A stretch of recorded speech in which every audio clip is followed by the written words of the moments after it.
ಕಾರ್ಮಿಕರ ಒಂದು ವರ್ಗಕ್ಕೇನೆ ಒಂಥರ ವರದಾನವಾಗಿ ಈ ಎಲ್ಲ ಯೋಜನೆಗಳನ್ನ ಅಂದ್ರೆ ಸೂಪರ್ವೈಸ್ ಮಾಡ್ತಾ ಅನುಷ್ಠಾನಕ್ಕೆ ತಂದಿರೋದು ಕಾರ್ಮಿಕ ಸಚಿವ ಸಂತೋಷ್ ಲಾಡ್ ಅವರ ಹೆಗ್ಗಳಿಕೆ ಅಂತಾನೆ ಹೇಳ್ಬೋದು.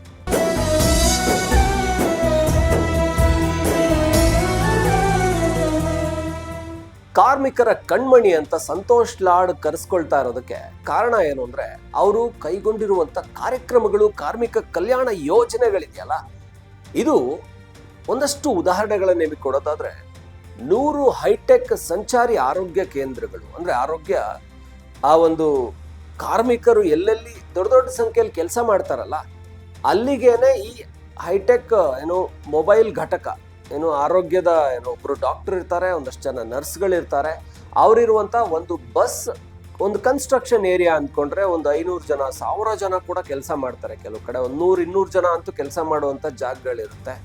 ಅಲ್ಲಿ ಏನೋ ಒಂದು ಸಣ್ಣ ಗಾಯ ಆಗ್ಬೋದು, ಅಲ್ಲಿ ಕೆಲಸ ಮಾಡುವಂತ ಕೂಲಿ ಕಾರ್ಮಿಕರಿಗೆ ಅವರಿಗೆ ಆ ತತ್ಕ್ಷಣದಲ್ಲಿ ಅಲ್ಲಿಂದ ಆಸ್ಪತ್ರೆಗೆ ತಗೊಂಡೋಗೋದಕ್ಕೆ ಆಂಬುಲೆನ್ಸ್ ಇದೆಲ್ಲದಕ್ಕೂ ಕಾಯೋದಕ್ಕಾಗಲ್ಲ. ಅದಕ್ಕೆ ಕೂಲಿ ಕಾರ್ಮಿಕರಿಗೆ ಯಾವುದೇ ರೀತಿಯಲ್ಲಿ ಆರೋಗ್ಯದ ಸಪೋರ್ಟ್ಗೆ ಬೇಕು ಅಂತಂದ್ರೆ ಆ ಒಂದು ಸಂಚಾರಿ ಆರೋಗ್ಯ ಘಟಕವನ್ನ ಮಾಡಿದ್ದಾರೆ.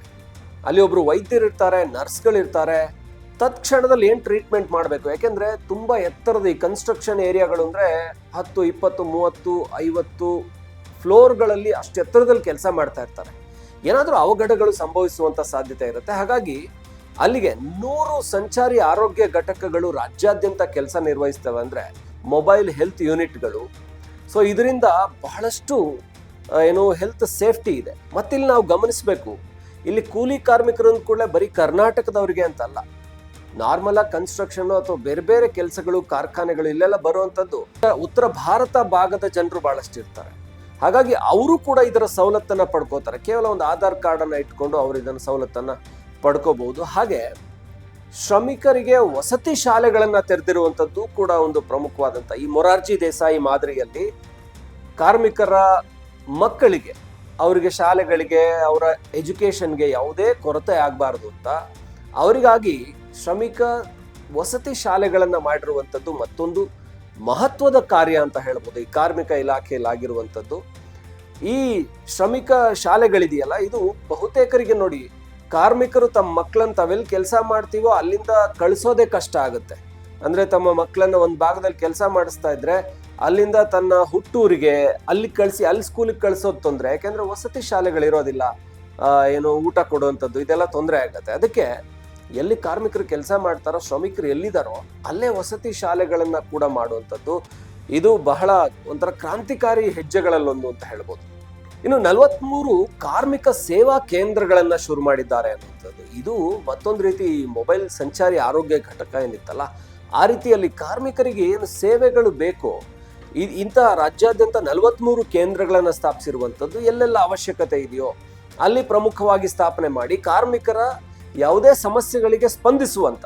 ಯಾಕಂದ್ರೆ ಕಾರ್ಮಿಕರು ಅಂದ್ರೆ ಬೆಳಗ್ಗೆ 9 ಗಂಟೆಗೋ 8 ಗಂಟೆಗೋ ಕೆಲಸಕ್ಕೆ ಹೊರಟ್ರೆ ಅವರು ಬರುವಾಗ ಸಂಜೆ 5-6 ಗಂಟೆ ಆಗುತ್ತೆ. ಕೆಲವರು ಕಾರ್ಮಿಕರು ಪಾಪ ಅತ್ಯಂತ ಕಡಿಮೆ ಕೂಲಿಗೆ ದುಡಿತಾ ಇರ್ತಾರೆ. ಓಟಿ ಮಾಡೋಣ, ಸ್ವಲ್ಪ ಓವರ್ ಟೈಮ್ ಕೆಲಸ ಮಾಡಿದ್ರೆ ಒಂದು 100-200 ಎಕ್ಸ್ಟ್ರಾ ದುಡಿಬಹುದು ಅಂತ ಒಂದು 2-3 ಗಂಟೆ ಎಕ್ಸ್ಟ್ರಾ ಕೆಲಸ ಮಾಡ್ತಾರೆ.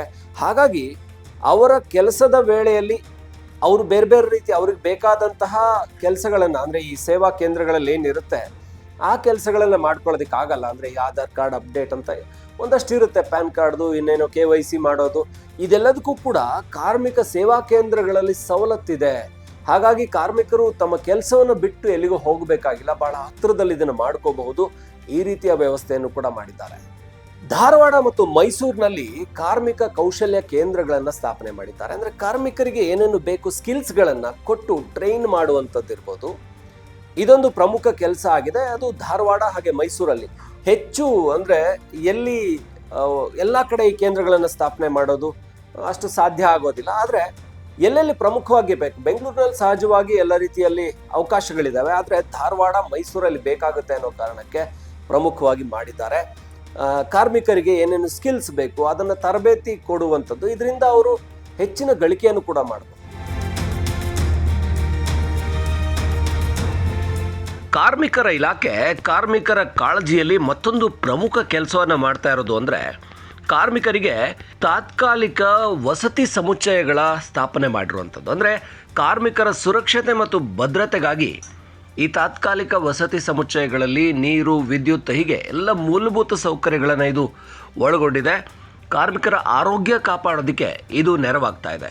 ಕಾರ್ಮಿಕರು ಹೆಚ್ಚಿನ ಹಣ ನೀಡಿ ಬಾಡಿಗೆ ಮನೆಗಳಲ್ಲಿ ವಾಸ ಆಗೋದಕ್ಕಿಂತ ಈ ರೀತಿಯ ಒಂದು ಒಳ್ಳೆಯ ತಾತ್ಕಾಲಿಕ ಸಮುಚ್ಚಯಗಳು ಅವರ ಆರೋಗ್ಯವನ್ನು ಕಾಪಾಡುವಲ್ಲಿ ಪ್ರಮುಖ ಪಾತ್ರವನ್ನು ವಹಿಸ್ತಾ ಇದ್ದಾವೆ. ಇದರ ಜೊತೆಗೆ GIS ಮ್ಯಾಪಿಂಗ್ ಹಾಗೂ ವೈಜ್ಞಾನಿಕ ಸುಂಕ ಸಂಗ್ರಹ ಕೂಡ ಇಲ್ಲಿ ಒಟ್ಟಾರೆ ಕಾರ್ಮಿಕರ ಸಹಾಯಕ್ಕೆ ಬರ್ತಾ ಇದೆ ಅಂತ ಹೇಳ್ಬೋದು.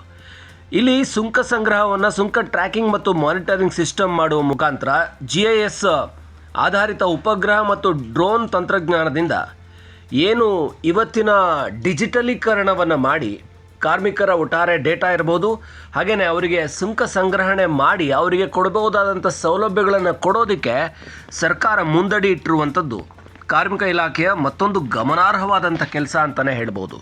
ಇನ್ನೊಂದು, ಈ ನಕಲಿ ಕಾರ್ಮಿಕರ ಕಾರ್ಡ್ಗಳನ್ನು ರದ್ದು ಮಾಡಿರುವಂಥದ್ದು ಮತ್ತೊಂದು ಕ್ರಾಂತಿಕಾರಿಯಾದಂಥ ಒಂದು ಕೆಲಸ ಅಂತ ಹೇಳ್ಬೋದು ಈ ಕಾರ್ಮಿಕ ಇಲಾಖೆಯಲ್ಲಿ.